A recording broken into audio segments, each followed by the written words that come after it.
শুধু দর্শক মণ্ডলী, এটা খয়রান গ্রামে একটা বিদ্যুতের খুঁটি থেকে ট্রান্সমিটার চুরি হয়ে গেছে রাত্রে।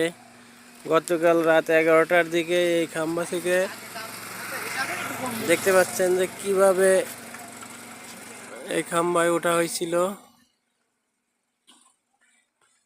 সেই রড কিন্তু এখনো খাম্বার গায়ে লাগানো আছে।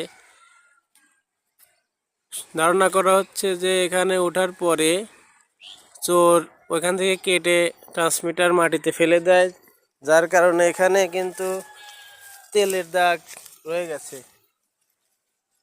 এখানে মাদ্রাসার কিছু ছাত্র দেখতে পাচ্ছি। আচ্ছা, এখানে কি ঘটেছিল তোমরা জানো নাকি?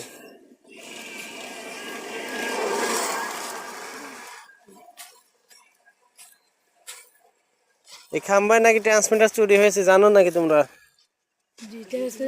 জানি আজ একদিন ধরে কারেন্ট নাই, মাদ্রাসায় আশেপাশে কারেন্ট নাই, বিদ্যুৎ নাই। এই ট্রান্সমিটার চুরি হওয়ার কারণে আশেপাশে বিদ্যুৎ সংযোগ বিচ্ছিন্ন আছে। এখন শুনতে পারলাম স্থানীয় জনগণের কাছ থেকে সবার থেকে টাকা ধরে তারপরে আবার ট্রান্সমিটার নাকি দেওয়া হবে। তো বর্তমান ডিজিটাল দেশের এই হচ্ছে অবস্থা।